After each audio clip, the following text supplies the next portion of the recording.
Hello student, તો આપણે જે છે લાસ્ટ લેક્ચરની અંદર જે છે આપણે પરાગાશય જે છે એની રચના આપણે ભણી ગયા, રાઈટ. ત્યારબાદ જે છે આપણે પરાગાશયની રચનાની અંદર સાથે સાથે પુકેશનની રચના પણ આપણે કમ્પ્લીટ કરી, રાઈટ. અને ત્યારબાદ જે છે આપણે લઘુ બીજાણુધાની જે છે એની રચના આપણે કમ્પ્લીટ કરી. તો આજના લેક્ચરની અંદર બેટા આપણે શરૂ કરવા જઈ રહ્યા છીએ નેક્સ્ટ તમારો જે ટોપિક જે છે તમે બોર્ડ ઉપર સ્ક્રીન ઉપર તમે જોઈ શકો છો, જેનું નામ તમને આપ્યું છે બેટા લઘુ બીજાણુ.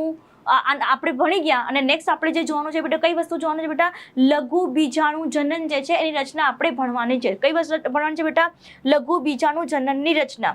ક્લિયર? તો લઘુ બીજાણુ જનનની રચના આપણે જોવા જઈએ બેટા તો એને બીજા કયા નામથી ઓળખવામાં આવે છે? તો કે એને બીજા માઇક્રોસ્પોરોજીનેસિસ તરીકે ઓળખવામાં આવે છે. કોના તરીકે ઓળખવામાં આવે છે બેટા? માઇક્રોસ્પોરોજીનેસિસ. તો નામ ઉપરથી જ બેટા માઇક્રો એટલે કે લઘુ, સ્પોરો એટલે કે બીજાણુ અને જીનોસિસનો મતલબ છે જનન. એટલે કે જનનનો મતલબ શું છે બેટા? કોની વાત થાય છે બેટા? અહીંયા નિર્માણની વાત થાય છે. કોની વાત થાય છે બેટા? નિર્માણની વાત થાય છે. ચલો ક્લિયર? તો ઇમ્પોર્ટન્ટ પોઈન્ટ બેટા આની અંદર તમે જે આપણી પાસે યાદ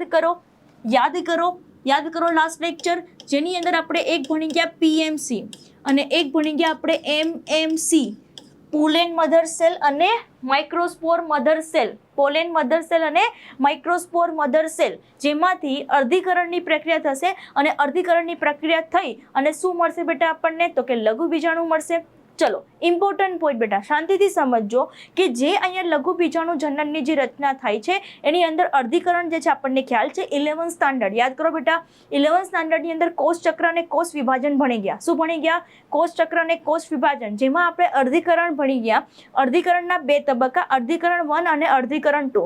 અર્ધીકરણ 1 જ્યારે થશે તો આપણને ખ્યાલ છે કે એની અંદર જે પ્લોઇડી જે છે આપણને એકકીય જોવા મળશે, એટલા માટે રિડક્શનલ ડિવિઝન કહેવામાં આવે છે. અને ત્યારબાદ અર્ધીકરણ 2 એ ઇઝ ઇક્વલ ટુ સંભાજન, મતલબ સંભાજન જેવું થશે અને અર્ધીકરણના અંતે આપણને કેટલા કોષ મળે છે બેટા? 4 કોષો જે છે એ મળે છે. ક્લિયર આટલી વસ્તુ? તો હવે આપણે સમજવાની ટ્રાય કરીએ બેટા. ટોપિક તમને આપેલું છે લઘુ બીજાણુ જનન. તો કઈ વસ્તુ યાદ રાખવાનું છે? તો કે આપણી પાસે બેટા કયો કોષ બેટા? તો કે પરાગ માતૃકોષ અથવા તો બીજા કયા નામથી ઓળખવામાં આવે છે બેટા?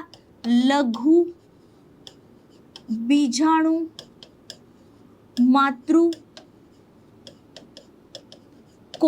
શું લખવાનું છે બેટા? પરાગ માતૃકોષ અથવા તો લઘુ બીજાણુ માતૃકોષ બેટા, જેની અંદર કઈ પ્રક્રિયા થશે બેટા? અર્ધીકરણ પ્રક્રિયા થશે અને અર્ધીકરણ દ્વારા, મેં હમણાં જ વાત કરી બેટા, અર્ધીકરણ દ્વારા કોનું નિર્માણ કરશે બેટા? લઘુ બીજાણુ જે છે લઘુ બીજાણુનું શું કરશે બેટા? અહીંયા નિર્માણ કરે છે. તો આ જે લઘુ બીજાણુનું જે નિર્માણ કરે છે એ ઘટનાને શું કહેવામાં આવે છે બેટા? લઘુ બીજાણુ જનન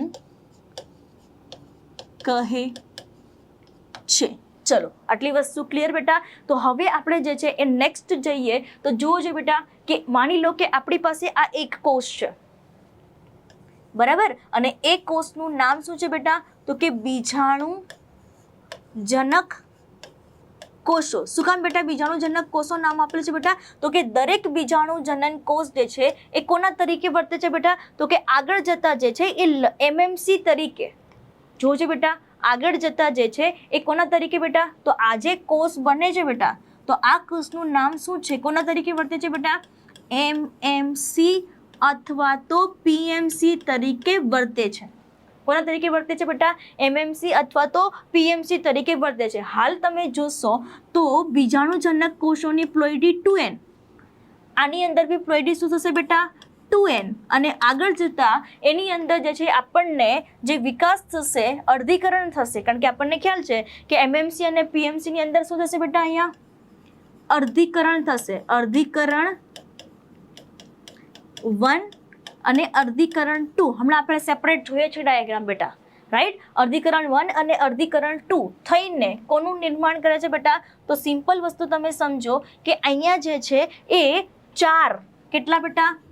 4 લઘુ બીજાણુ જે છે એનું નિર્માણ થશે, જેની પ્લોઇડી આપણને કેવી જોવા મળશે બેટા? એકકીય પ્લોઇડી જોવા મળશે. કેવી પ્લોઇડી જોવા મળશે બેટા? એકકીય પ્લોઇડી જોવા મળશે. ચલો તો આગળ આપણે સમજવાની ટ્રાય કરીએ બેટા. તો મોસ્ટ ઇમ્પોર્ટન્ટ પોઈન્ટ જોજો બેટા. અગેન આપણી પાસે માની લો કે આ PMMC છે. શું આપણને જોવા મળશે બેટા? MMC અથવા તો આપણે બીજા કયા નામથી ઓળખવામાં છે બેટા? PMC. તો એની અંદર હમણાં જ આપણે જોયું એમ બેટા કઈ પ્રક્રિયા થશે બેટા? તો કે એની અંદર જે છે એ અર્ધીકરણ વન થશે. યાદ કરો બેટા કે અર્ધીકરણ વન થાય તો એની અંદર આપણને કેટલા કોષ બનશે બેટા? 2 કોષ મળશે. તો જો જોઈએ કે માની લો કે અહીંયા આપણને જે છે એ દ્વિકોષીય રચના જોવા મળે છે, 2 કોષ જોવા મળે છે. એટલે આ રચનાને આપણે આ અવસ્થાને કઈ અવસ્થા કહેશું બેટા? દ્વિકોષીય અવસ્થા કહેશું બેટા. શું કહેશું બેટા? ને દ્વિકોષીય રચના અથવા તો 2 કોષીય રચના. અને આ 2 કોષીય રચનાને બીજા કયા નામથી ઓળખવામાં આવે છે? ડાયડ તરીકે ઓળખવામાં આવે છે.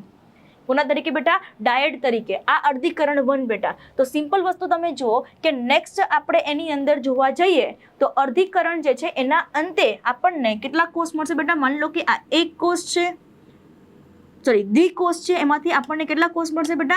4 કોષ જે છે એ મળશે. પણ કઈ પ્રક્રિયા થશે બેટા? તો અહીંયા થશે અર્ધીકરણ 2. શું થશે બેટા? અર્ધીકરણ 2. તો અર્ધીકરણ 2 થઈને આ જે રચના બને છે એને શું કહેવામાં છે બેટા? પરાગ ચતુષ્ક કહેવામાં આવે છે. શું કહેવામાં છે બેટા? પરાગ ચતુષ્ક. અથવા તો બીજા કયા નામથી ઓળખવામાં છે બેટા? અથવા જે છે આ આગળ જતા જે છે એ 4 લઘુ બીજાણુ જે છે એનું નિર્માણ કરશે. સિમ્પલ. તો આપણને નામ જ શું આપેલું છે બેટા? માઇક્રોસ્પોરોજીનેસિસ. એટલે માઇક્રોસ્પોરોજીનેસિસનો મતલબ શું છે બેટા?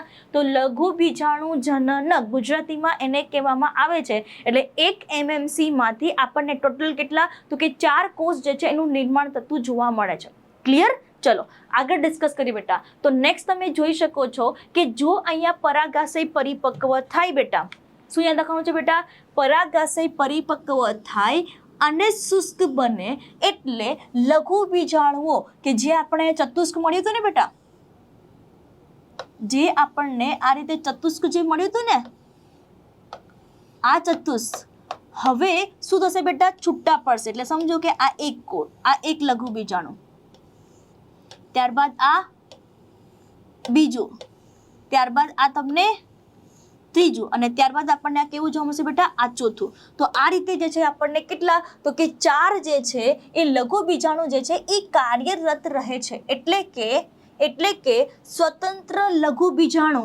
એટલે સમજો કે આ લઘુ બીજાણુ શું બનાવશે બેટા? પરાગરજ બનાવશે. બેટા આ લઘુ બીજાણુ શું બનાવશે? પરાગરજ બનાવશે. સેમ વસ્તુ બેટા આ પણ શું બનાવશે? પરાગરજ બનાવશે. સેમ ચોથું જે વધ્યું એ પણ શું બનાવશે બેટા? ચોથું જે બન્યું એ પણ આપણને જે છે અહીંયા શું બનાવશે બેટા? પરાગરજ જે છે એ બનાવે છે. સિમ્પલ. તો જોજો બેટા 4 લઘુ બીજાણુ વિકાસ પામીને જન્યુજનક જે છે એ સર્જે છે. જન્યુજનક સર્જે છે એનો મતલબ કોનું નિર્માણ કરે છે બેટા? પરાગરજનું નિર્માણ કરે છે. ક્લિયર? ચલો આગળ ડિસ્કસ કરીએ બેટા. નેક્સ્ટ તમે પોઈન્ટ જોશો બેટા તો તમને આપેલું છે કે હમણાં જ આપણે માની લો કે તમને આવો કોઈ ક્વેશ્ચન પૂછ્યું છે કે પરાગરજના નિર્માણ માટે જરૂરી અર્ધીકરણ સંખ્યા શોધવા માટે તો ફોર્મ્યુલા છે બેટા x/4 x/4. જેમ કે એક એક્ઝામ્પલ સાથે સમજાવું. ચલો આ તમને આપેલું છે ફોર્મ્યુલા શું છે બેટા? x/4. માની લો કે તમને એવો ક્વેશ્ચન પૂછે છે કે 200 પરાગરજ જે છે એનું નિર્માણ કેટલા બેટા? 200 પરાગરજ જે છે એના નિર્માણ માટે જરૂરી અર્ધીકરણ કેટલું? જરૂરી અર્ધીકરણ જે છે એની સંખ્યા શોધો. કેટલા અર્ધીકરણ થશે? તો સિમ્પલ આપણી પાસે ફોર્મ્યુલા તો છે જ બેટા. તો ફોર્મ્યુલા આપણી પાસે શું છે બેટા? x/4. કારણ કે 1 MMC વખતે કેટલા? તો કે 4 પરાગરજ મળે છે. એટલા માટે અહીંયા x ની જગ્યાએ આપણે શું લખીશું બેટા? 200 અને ડિવાઇડેડ બાય આપણે શું કરશું બેટા? 4. તો આપણને ટોટલ અહીંયા પરાગરજ જે છે એ કેટલી મળશે બેટા? તો કે 50. તો આ થઈ ગયો આપણો આન્સર. રાઈટ? તો આવા પ્રકારના ક્વેશ્ચન ડાયરેક્ટલી તમને પૂછી શકે. માની લો કે 200 ને બદલે ફોર એક્ઝામ્પલ 150, ફોર એક્ઝામ્પલ 400, તમને સંખ્યા કોઈ બી આપી દીધેલી હોય અને અર્ધીકરણ પૂછ્યું હોય ત્યારે ફોર્મ્યુલા કયું લગાડવાનું બેટા? x/4 formula લગાડવાનું. ડન? ચલો તો નેક્સ્ટ ટોપિક ઉપર આપણે જઈએ છીએ બેટા. નેક્સ્ટ ટોપિક તમને આપેલું છે પરાગરજની રચના. તો પરાગરજની રચના જે છે એ ભણવા માટે એક વસ્તુ તમે સમજો જોઈએ, મેં એક મુદ્દા લખેલા છે જેથી તમને બોર્ડ એક્ઝામની અંદર જે કોઈ ડિસ્ક્રિપ્શન લખવાનું છે એ ડિસ્ક્રિપ્શન વિશે તમને સંપૂર્ણ માહિતી જે છે મગજમાં ક્લિયર થાય. જોવું જોઈએ તમને એવો ક્વેશ્ચન પૂછે ફોર એક્ઝામ્પલ કે પરાગરજનું નિર્માણ શેમાંથી થશે? પરાગરજનું નિર્માણ શેમાંથી થશે બેટા? તો મોસ્ટ ઇમ્પોર્ટન્ટ પોઈન્ટ ખાસ યાદ રાખજો. હમણાં જ આપણે જોઈ ગયા લઘુ બીજાણુ. હમણાં જ આપણે જોઈ ગયા બેટા લઘુ બીજાણુ. તો શેમાંથી નિર્માણ થશે બેટા? તો કે લઘુ બીજાણુમાંથી નિર્માણ થશે. શેમાંથી નિર્માણ થશે? લઘુ બીજાણુમાંથી. ચલો ડન. તમને એવો ક્વેશ્ચન પૂછે કે એની પ્લોઇડી કેવી જોવા મળશે બેટા? હમણાં જ આપણે ડિસ્કસ કર્યું ને કે અર્ધીકરણના અંતે જે કોઈ આપણને મળશે બધી લઘુ બીજાણુ પરાગરજ તરીકે વર્તે છે. તો લઘુ બીજાણુના અંતે પહેલા કેટલું હતું? 2n condition. એમએમસી શું હતું? 2n. ત્યારબાદ અર્ધીકરણ બંધ થયું તો હેપ્લોઇડ. ત્યારબાદ અર્ધીકરણ થયું તો અગેન હેપ્લોઇડ. તો આપણને પરાગરજની પ્લોઇડી તમને પૂછે બેટા, તો પરાગરજની પ્લોઇડી આપણને કેવી જોવા મળશે બેટા? એકકીય પ્લોઇડી જોવા મળશે. ડન બેટા. ચલો આગળ ડિસ્કસ કરીએ બેટા. નેક્સ્ટ તમને આપેલું છે કે પરાગરજ છે શું છે બેટા?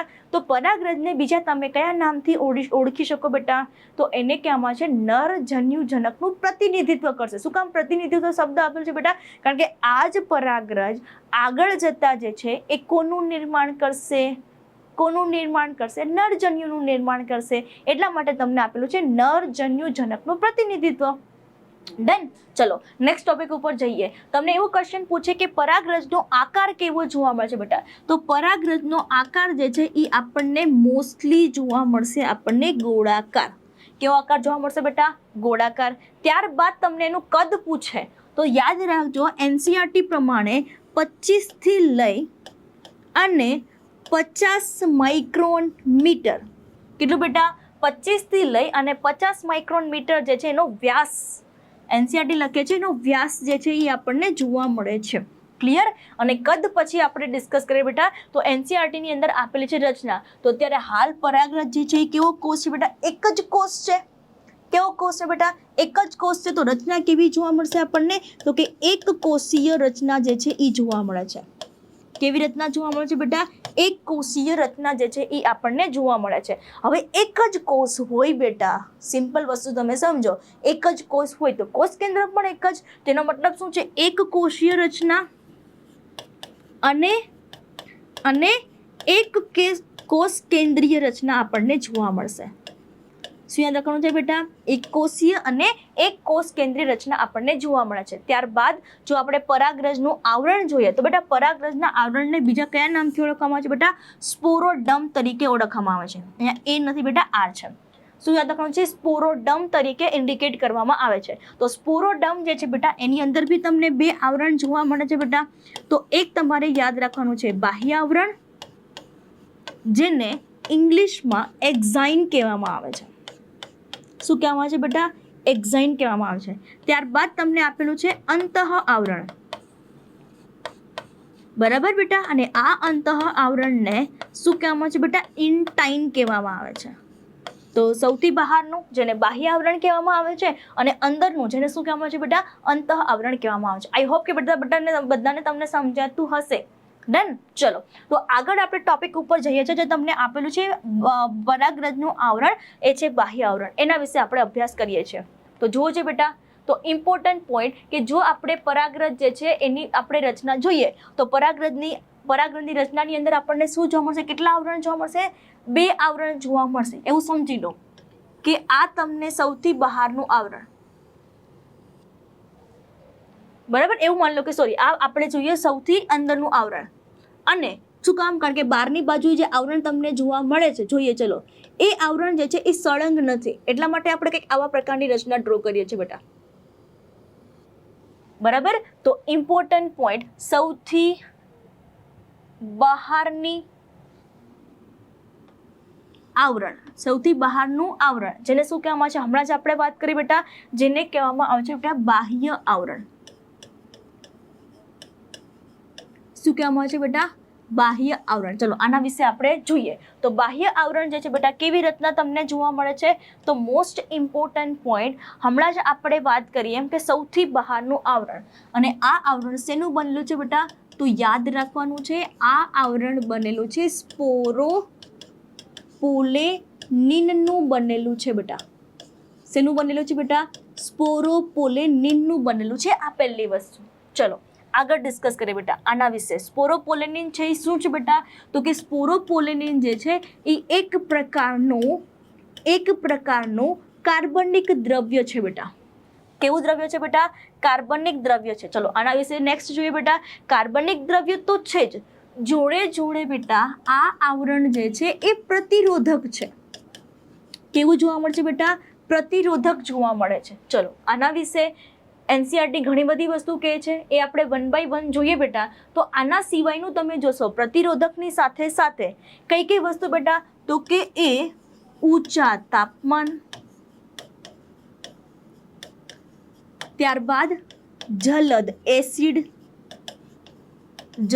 એસિડ અને કોની સામે બેટા? બેઝ સામે એ શું કરે છે બેટા? રક્ષણ આપે છે અથવા તો શું કરે છે બેટા? પ્રતિકાર આપે છે. શું આપે છે અહીંયા? પ્રતિકાર આપે છે. તો આ મોસ્ટ ઇમ્પોર્ટન્ટ પોઈન્ટ તમારે યાદ રાખવાનું છે. ઓર્ગેનિક તો છે જ, કાર્બનિક દ્રવ્ય તો છે જ, પ્રતિરોધક બી છે. શું કહે છે બેટા? પ્રતિરોધક બી છે. અને વાતાવરણની અંદર કદાચ તાપમાન ઊંચું થઈ જાય, જલદ એસિડ એન્વાયરમેન્ટ થઈ જાય, બેઝિક થઈ જાય તો પણ અહીંયા જે છે એક પરાગરજને કોઈ નુકસાન પહોંચાડતું નથી. આના સિવાયનું બેટા માની લો કે હું કોઈ બી ઉત્સેચક લઉં, તો માની લો કે હું અહીંયા ઉત્સેચકોનો ઉપયોગ કરું છું બેટા, તો બી આ બી ઉત્સેચકો જે છે એને અવનત કરી શકતા નથી. અવનતનો મતલબ શું છે બેટા? નાશ કરી શકતા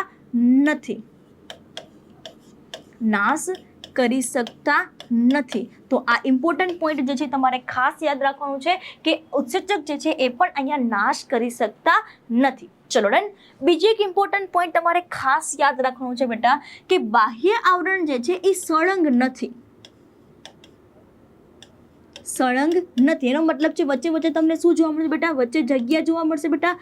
આ જગ્યાને કહેવામાં આવે છે જનન છિદ્ર. શું કહેવાય છે બેટા?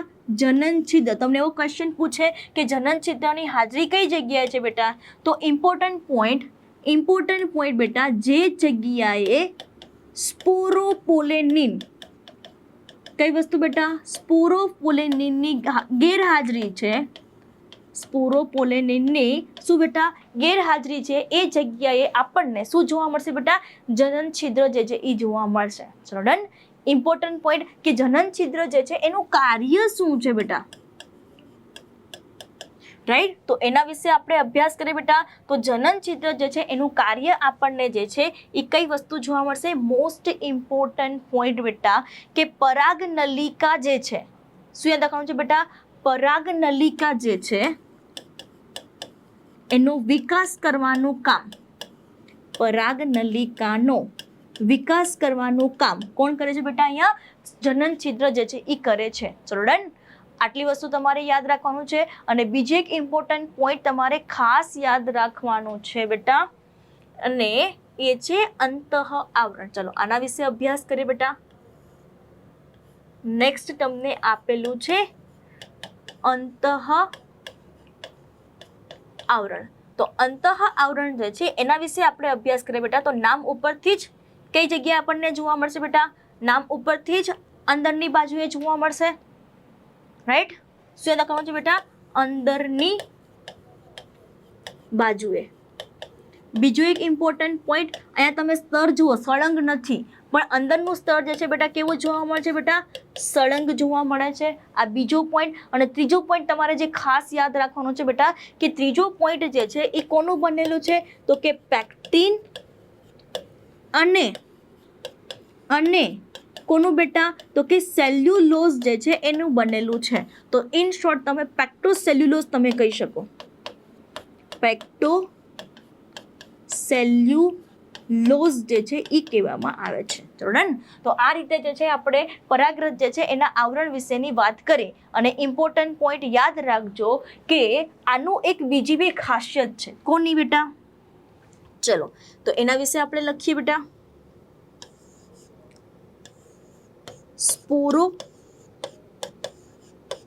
પોલેનિન. બેટા આની એક ખાસિયત શું છે એ સમજી લો. હમણાં આપણે વાત કરીએ એમ કે એના ઉપર જે છે નોંધ તરીકે લખું છું બેટા. હમણાં જ આપણે વાત કરીએ એમ બેટા કે કાર્બનિક દ્રવ્ય છે, પ્રતિરોધક છે, ઊંચા તાપમાન જલદ એસિડ હશે કે બેઝ હશે એની સામે શું કરશે બેટા? રક્ષણ આપી શકે છે. માની લો કે પરાગરજને સાચવી રાખવા માટે, બરાબર, પરાગરજને શું બેટા સાચવી રાખે. જેમ કે ઘણા વર્ષો પછી આપણને માન લો કે કોઈ જગ્યાએ જેમ છે એ અવસ્થામાં એટલે કે અશ્મિ સ્વરૂપે જ્યારે જોવા મળે છે તો જેવું બંધારણ છે એવું જ તમને જોવા મળશે પરાગરજનું. શું કામ? તો એનું સાયન્ટિફિક રીઝન શું છે બેટા? સ્પોરોપોલેનિનના કારણે. કોના કારણે બેટા? સ્પોરોપોલેનિનના કારણે. તો આ રીતે બેટા આપણે કઈ વસ્તુ જોયેલી છે બેટા? પરાગરજની રચના આપણે જોઈ છે, બાહ્ય આવરણ વિશે વાત કરીએ. ડન. અને આપણે હમણાં જ આપણે જોયું બેટા કે પરાગરજ જે છે એ કોના તરીકે બેટા? તો કે નરજન્યુજનકનું પ્રતિનિધિત્વ કરે છે. તો આપણે જોઈએ નરજન્યુજનકનું પ્રતિનિધિત્વ કેવી રીતે કરે છે. ચલો નેક્સ્ટ આ જોવું જોઈએ બેટા નરજન્યુજનકની રચના અને તેનો વિકાસ. તો હમણાં જ આપણે જોયું એમ કે એની અંદર જે છે એ કઈ વસ્તુ આપણને જોવા મળશે બેટા? હમણાં આપણે જોયું MMC અથવા તો બેટા PMC. જોજે બેટા આગળ જઈ અને શું થશે બેટા? અર્ધીકરણની પ્રક્રિયા થશે. યાદ કરો. અને અર્ધીકરણની પ્રક્રિયા થઈ અને શું બનાવશે અહીંયા બેટા? ચતુષ્કાય બનાવશે. અને આ ચતુષ્કાય આગળ જતા ચારે ચાર કોના તરીકે વર્તે છે?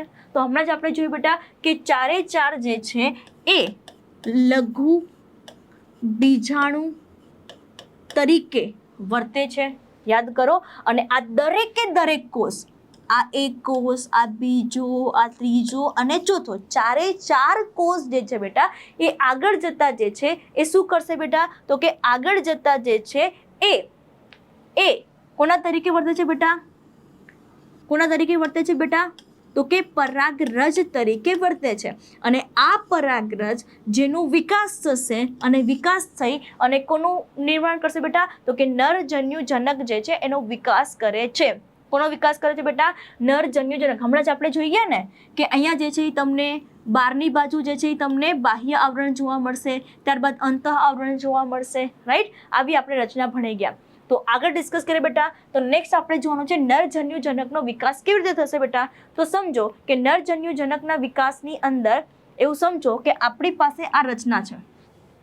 ચલો આપણે ડ્રો કરીએ.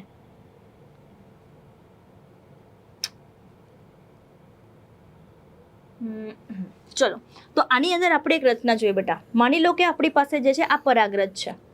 રાઈટ. હવે આ પરાગરજ જે છે એની અંદર બાહ્ય આવરણ આ જેમ છે એમ જ રહેશે બેટા. આમાં કોઈ ફેરફાર નહીં થાય. કે બાહ્ય આવરણ તો જોઈ ગયા બેટા. એની અંદર શું થશે બેટા? અસંભાજનની પ્રક્રિયા થશે. શું થશે બેટા? અહીંયા અસંભાજનની પ્રક્રિયા. તો યાદ કરો જો બેટા કે જ્યારે અસંભાજન થાય એટલે આ એક કોષમાંથી બે કોષ બને. એક કોષમાંથી કેટલા કોષ બનશે અહીંયા બેટા? બે કોષ બને. તો અસંભાજન પ્રકારનું અહીંયા શું થશે બેટા? તો કે કોષ વિભાજન જે છે એ આપણને થતું જોવા મળે છે. શું થતું જોવા મળે છે બેટા? કોષ વિભાજન. તો આગળ જતા જે છે એ આપણને ચલો કેટલા કોષ બનશે બેટા?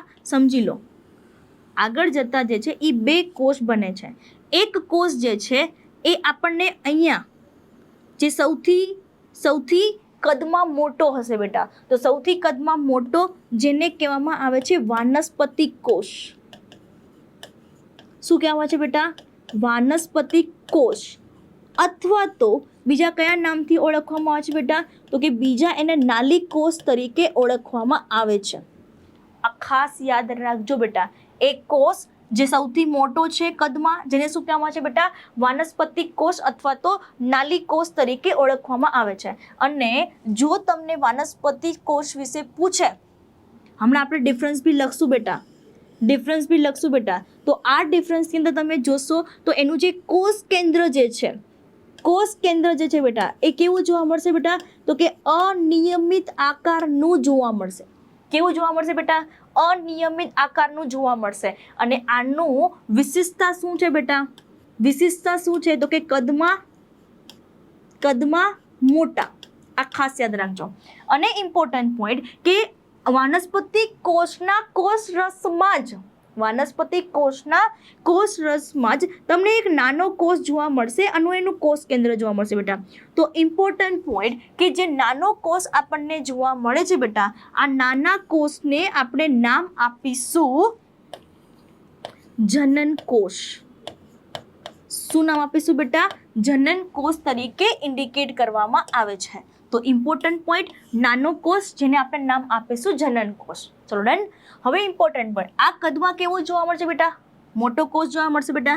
એમ જનન કોષ કદમાં કેવું જોવા મળશે બેટા? તો કે કદમાં નાનું જોવા મળે છે. અને ઇમ્પોર્ટન્ટ પોઈન્ટ, જેમ અહીંયા કોષ કેન્દ્ર કેવું જોવા મળતું હતું બેટા? અનિયમિત આકારનું જોવા મળતું હતું. એમ અહીંયા જનન કોષનું કોષ કેન્દ્ર કેવું જોવા મળશે બેટા? તો કે ત્રાકાકાર જોવા મળશે. કેવું જોવા મળશે બેટા? ત્રાકાકાર.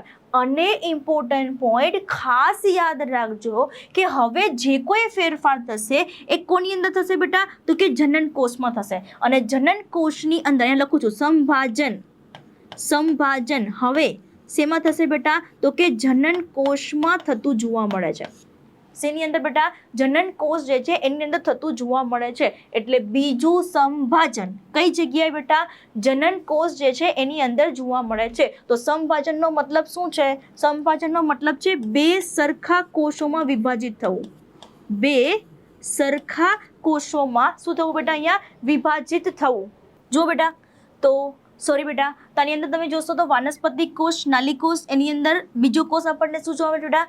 જનન કોષ જોવા મળશે બેટા. અને આ જનન કોષની અંદર હમણાં જ આપણે વાત કરીને બેટા શું થશે બેટા? સંભાજનની પ્રક્રિયા થશે. અને આ સંભાજનની પ્રક્રિયા જે છે એ આગળ જતા જે છે બેટા શું કરશે બેટા? તો કે બે નરજન્યુ જે છે એનું નિર્માણ કરશે. બરાબર, શું કરશે બેટા? અહીંયા બે નરજન્યુ જે છે એનું નિર્માણ કરશે. જુઓ અહીંયા બે નરજન્યુ શું કરશે બેટા? અહીંયા નિર્માણ કરે છે. ચલો ક્લિયર. તો આ રીતે જે છે એ આપણને કઈ વસ્તુ બેટા? નરજન્યુ જનકની રચના જે છે એ આપણને જોવા મળે છે. તો જોવો જોઈએ. હવે એવો ક્વેશ્ચન પૂછે બેટા કે નરજન્યુના નિર્માણ માટે જરૂરી અર્ધીકરણની સંખ્યા કેટલી? શોધવા માટેનું સૂત્ર કયું બેટા? તો ઇમ્પોર્ટન્ટ પોઈન્ટ હમણાં જ આપણે વાત કરીએ એમ બેટા, એક વસ્તુ તમે સમજો, પરાગરજ આપણને કેટલી મળી? 4. 4 પરાગરજ જે છે એ આગળ જતા કેટલા એક પરાગરજ બે નરજન્યુ બનાવે તો ટોટલ કેટલા મળશે આપણને? 8. બરાબર. તો એટલા માટે આનું ફોર્મ્યુલા શું થશે બેટા? તો કે x/8. જોજો બેટા અહીંયા જો શું મળે છે આપણને? x/8. આ એનું ફોર્મ્યુલા છે બેટા, ખાસ યાદ રાખજો. ફરી સમજાવું છું, શાંતિથી સમજજો કે મારી પાસે એક પરાગરજ છે બેટા. તો એક પરાગરજની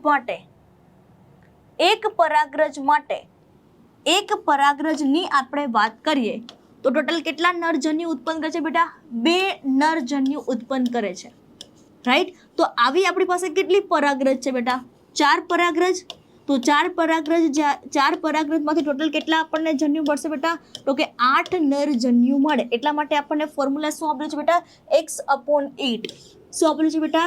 x/8. માની લો કે તમને એવો ક્વેશ્ચન પૂછે કે મારી પાસે 800 નરજન્યુ છે અથવા તો 600 નરજન્યુ છે, તો 600 નરજન્યુ નિર્માણ કરવા માટે મેં શું કીધું? 600. તો 600 નરજન્યુનું નિર્માણ કરવા માટે 600 ના છેદમાં શું કરીશું આપણે? 8. એટલે જે આપણને મળે એ આપણો આન્સર થશે. ક્લિયર આટલી વસ્તુ બેટા? તો આ એક વસ્તુ જે છે એ તમારે ખાસ યાદ રાખવાની છે રિલેટેડ ટુ શું બેટા? નરજન્યુ જનનને શોધવા માટે. ડન. તો નરજન્યુ જનન શોધવા માટેનું ફોર્મ્યુલા આપણને ખબર હોવી જોઈએ. ચલો ડન. આગળ ડિસ્કસ કરીએ બેટા. નેક્સ્ટ તમને જે પોઈન્ટ આપેલો છે બેટા એ પોઈન્ટની અંદર તમે જોશો. ચલો તો હાલ જે છે એ આપણે હમણાં જોયું કે પરાગરજ અથવા તો લઘુ બીજાણુ સંભાજન દ્વારા કેટલા કોષોનું નિર્માણ કરે છે? 2 કોષોનું નિર્માણ કરે છે.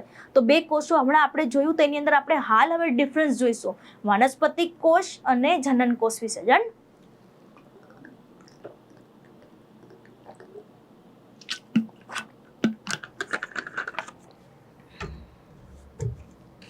ચલો બેટા, તો નેક્સ્ટ આપણે જોઈશું બેટા કે પરાગરજ અથવા તો લઘુ બીજાણુ જનન જે છે અને સમભાજન દ્વારા બે કોષોનું નિર્માણ આપણે જોઈ ગયા. તો જોજો બેટા, બંનેનો ડિફરન્સ કદાચ તમને બોર્ડ એક્ઝામમાં પૂછે 2 માર્કના શોર્ટ નોટની અંદર, તો આપણને ખબર હોવી અથવા તો સ્કૂલ એક્ઝામમાં પૂછે તો બી આપણને ખબર હોવી જોઈએ બેટા કે આ બંને વચ્ચેનો ડિફરન્સ શું છે. તો પરાગરજનું કયું વિભાજન બેટા? અસંભાજન થશે અને બે કોષોનું નિર્માણ થશે. આ બે કોષોની અંદર એક વાનસ્પતિક કોષ અથવા તો બીજા કયા નામથી ઓળખવામાં છે? નાલી કોષ. તો આપણને ખ્યાલ છે બેટા કે એની અંદર પ્રમાણમાં કદ કેવું જોવા મળશે આપણને? વાનસ્પતિક કોષનું બેટા મોટું, રાઈટ. અને આની અંદર આપણને ખ્યાલ છે કે પ્રમાણમાં કેવું જોવા મળશે બેટા? નાનું. ચલો ડન. નેક્સ્ટ પોઈન્ટ ઉપર જોવા જઈએ બેટા, તો નેક્સ્ટ આપણે ડિફરન્સ શું લખીશું? તો નેક્સ્ટ ડિફરન્સમાં કંઈક આવું છે બેટા કે ખૂબ જ મોટા પ્રમાણમાં આપણને બેટા કઈ વસ્તુ જોવા મળશે? ખૂબ જ મોટા પ્રમાણમાં આની અંદર જે છે એ ખોરાક સંગ્રહ જોવા મળશે બેટા. કઈ વસ્તુ જોવા મળશે બેટા? વિપુલ માત્રામાં અથવા તો વિપુલ પ્રમાણમાં શું જોવા મળશે બેટા? ખોરાક સંગ્રહ જે છે એ જોવા મળશે. અને જનન કોષ વિશે આપણે વાત કરીએ બેટા તો કઈ જગ્યાએ જોવા મળશે બેટા? તો કે વાનસ્પતિક કોષના કોષરસમાં. કઈ જગ્યાએ બેટા? વાનસ્પતિક કોષના કોષરસમાં શું જોવા મળશે આપણને? તો કે જનન કોષ જે છે એ જોવા મળશે. બીજી વસ્તુ કે જો આપણે વાનસ્પતિક કોષની આપણે વાત કરીએ તો અહીંયા કેવું બેટા? તો કે અનિયમિત આકારનું શું જોવા મળશે બેટા? તો કે કોષ કેન્દ્ર જોવા મળશે. અને ઇમ્પોર્ટન્ટ પોઈન્ટ કે જો આપણે જનન કોષની વાત કરીએ બેટા તો જનન કોષમાં કેવું કોષ કેન્દ્ર જોવા મળશે બેટા? ત્રાકાકાર કોષ કેન્દ્ર જોવા મળે છે બેટા. કેવું કોષ કેન્દ્ર જોવા મળશે બેટા? ત્રાકાકાર કોષ કેન્દ્ર. અને એનસીઆરટી લખે છે પ્લસ એની અંદર શું જોવા મળશે બેટા? ઘટ કોષ રસ આપણને જોવા મળશે. શું જોવા મળશે બેટા? ઘટ કોષ રસ આપણને જોવા મળશે. તો આ રીતે તમને જે છે એ વાનસ્પતિક કોષ અને જનન કોષની જો તફાવત પૂછે તો આપણને ખબર હોવી જોઈએ. ચલો ડન. આગળ ડિસ્કસ કરીએ બેટા. તો ઇમ્પોર્ટન્ટ પોઈન્ટ તમે આની અંદર જોશો બેટા તો તમને આપેલું છે કે 60%થી વધારે, એનસીઆરટીની લાઈન છે બેટા કે 60%થી વધુ જો આપણે વાત કરીએ તો આવૃત બીજધારીઓ પરાગરજ કેટલા અવસ્થાએ બેટા? દ્વિકોષીય અવસ્થાએ મુક્ત થાય છે. દ્વિકોષીય અવસ્થા આપણને ખ્યાલ છે બેટા? દ્વિકોષીય અવસ્થા એટલે કઈ અવસ્થા બેટા? તો કે એક વાનસ્પતિક કોષ અને એક આપણને જોવા મળશે બેટા જનન કોષ. શું જોવા મળશે બેટા? જનન કોષ જે છે એ આપણને જોવા મળે છે. ક્લિયર આટલી વસ્તુ? તો જોવો જોઈએ કે આગળ આપણે ડિસ્કસ કરીએ કેવી રીતે. ફોર એક્ઝામ્પલ એવું માની લો કે આપણી પાસે જે છે એ આ પરાગરજ છે, રાઈટ. હવે આ પરાગરજ જે છે એનું નિર્માણ શેમાંથી થશે બેટા? તો જો આપણી પાસે જે લઘુ બીજાણુધાની જે છે એમાંથી, રાઈટ. શેમાંથી? લઘુ બીજાણુધાનીથી, જેની અંદર આપણને ખ્યાલ છે કે લઘુ બીજાણુધાની આગળ વિકાસ કરશે અને વિકાસ પામીને કેટલા કોષવાળી રચના બનાવશે બેટા? 2 કોષ, જેમાં એક આપણને જોવા મળે છે વાનસ્પતિક કોષ અને એક આપણને જોવા મળે છે જનન કોષ. તો આ 2 કોષીય અવસ્થા જે છે એ કોના ઉપર સ્થળાંતરિત થશે બેટા? તો કે પરાગાસન પર. તો 60%થી વધુ, 60%થી વધુ જે છે એ આપણને આવૃત બીજધારીમાં કેટલા કોષ છે બેટા? દ્વિકોષીય અવસ્થા એટલે એક વાનસ્પતિક કોષ અને એક આપણને જોવા મળશે બેટા જનન કોષ. ક્લિયર? ચલો આગળ ડિસ્કસ કરીએ બેટા. બાકીના રિમેન્ડિંગ 40% પરાગરજ જે છે એ કઈ અવસ્થામાં બેટા? ત્રિકોષીય અવસ્થા. તો હમણાં જ આપણે જોયું બેટા કે ત્રિકોષીય અવસ્થાનો મતલબ શું છે? તો કે આપણી પાસે શું જોવા મળે છે બેટા? તો કે એક કોષ, યાદ કરો, જેની અંદર એક આપણને જોવા મળે છે વાનસ્પતિક કોષ અને એક આપણને જોવા મળે છે જનન કોષ. યાદ કરો બેટા કે આ જનન કોષ જે છે એની અંદર જે છે એ શું થતું જોવા મળશે બેટા? એની અંદર જે છે શું થતું જોવા મળશે બેટા? સમભાજનની પ્રક્રિયા, રાઈટ. અને સમભાજન થઈને કેટલા? તો કે 2 નર જન્યુ જે છે એનું નિર્માણ કરે છે. તો હાલ હમણાં જ આપણે જોયું બેટા કે બે નરજન્યુ નિર્માણ, માની લો કે અહીંયા આ બે નરજન્યુ બન્યા અને એનું સ્થળાંતરણ આગળ જતા જે છે કોના ઉપર સ્થાપિત થશે બેટા? પરાગાસન ઉપર સ્થાપિત થશે. ક્લિયર આટલી વસ્તુ? ચલો તો આગળ ડિસ્કસ કરીએ છીએ બેટા. નેક્સ્ટ તમને પોઈન્ટ આપેલો છે પરાગરજની અસર. શું આપેલું છે બેટા? પરાગરજની અસર, અથવા તો તમે પરાગરજની એલર્જી પણ કહી શકો. શું લખવાનું છે બેટા? પરાગરજની અસર અથવા તો પરાગરજની એલર્જી. તો સિમ્પલ વસ્તુ તમે સમજો, એનસીઈઆરટી ની અંદર એક લાઈન આપેલી છે કે જો આપણે પરાગરજની આપણે વાત કરીએ બેટા, તો પરાગરજના કારણે ઘણા લોકોમાં કેવી અસર થાય છે બેટા? તો કે તીવ્ર અસર થાય છે. અને આ તીવ્ર અસરના કારણે કોના ઉપર અફેક્ટ થતી જોવા મળે છે બેટા? તો કે આ તીવ્ર અસર એટલે કોની વાત થાય છે બેટા? એલર્જીની વાત થાય છે. અને આ એલર્જીના કારણે મોસ્ટ ઇમ્પોર્ટન્ટ પોઈન્ટ બેટા, બે જગ્યા. કઈ વસ્તુ? એક તો શ્વાસવાહિકા.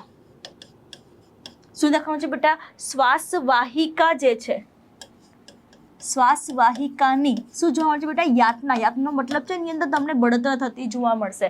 અને બીજી વસ્તુ જે છે એની અંદર જે છે એ શું થતું જોવા મળશે બેટા? તો કે શ્વસન માર્ગને, આને અનુસરીને શ્વસન માર્ગને લગતા રોગો, જેની અંદર તમારે યાદ રાખવાનું છે એક અસ્થમા અને બીજું કયા રોગો થશે બેટા? તો કે બ્રોન્કાઇટિસ થશે. બ્રોન્કાઇટિસ, આ બે પ્રકારના જે છે એ રોગો થતા જોવા મળે છે. ક્લિયર આટલી વસ્તુ?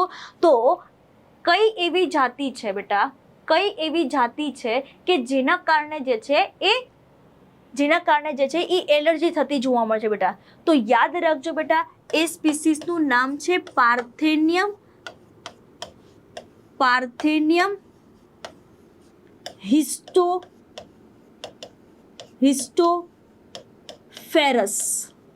શું લખવાનું છે બેટા? પાર્થેનિયમ હિસ્ટોફેરસ અથવા તો હિસ્ટોફોરસ બેટા. પાર્થેનિયમ હિસ્ટોફોરસ, અહીંયા સાયન્ટિફિક નેમ છે બેટા. કોમન નામ એને કહેવામાં આવે છે કેરોટ ગ્રાસ, અથવા તો ગુજરાતીમાં તમને એનસીઈઆરટીમાં આપેલું છે ગાજર ઘાસ. બરાબર બેટા? આ ગાજર ઘાસ જે છે જ્યારે બીજા કોઈ દેશમાંથી આપણા દેશની અંદર એટલે કે ભારત દેશની અંદર જ્યારે આયાત કરવામાં આવતું, ટ્રાન્સપોર્ટ કરવામાં આવે બેટા, તો એની અંદર જે છે એ ઘણી બધી અશુદ્ધિ જોવા મળે બેટા. અને આ અશુદ્ધિના કારણે આપણને શું થશે બેટા? આપણા બોડીની અંદર એલર્જી થતી જોવા મળશે બેટા. આ એક નામ આપેલું છે, બટ આના સિવાયના તમારે બે નામ જે છે એ ખાસ યાદ રાખવાના છે. જેનું બીજું નામ જે છે એ છે એમેરેન્થસ. બેટા આ પણ એક પ્રકારનું જે છે એ આપણને કઈ વસ્તુ જોવા મળે છે બેટા? આપણા બોડીની અંદર જે છે એ એલર્જી પ્રેરક છે. ક્લિયર? અને ઇમ્પોર્ટન્ટ પોઈન્ટ, ત્રીજી એક સ્પીસીસ તમારે યાદ રાખવાનું છે એ છે ચેનોપોડિયમ.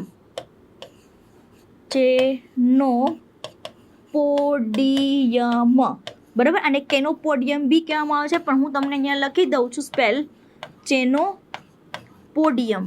બેટા આ પણ એક એવી સ્પીસીસ છે કે જે પરાગરજના કારણે મતલબ આપણને જે શું થતું જોવા મળે છે બેટા? એલર્જી થતું જોવા મળે છે. તો આપણે શું ભણ્યું હવે? નેક્સ્ટ જે છે એ પરાગરજની અસર. ત્યારબાદ આપણે ડિસ્કસ કરીએ છીએ બેટા પરાગરજનું મહત્વ.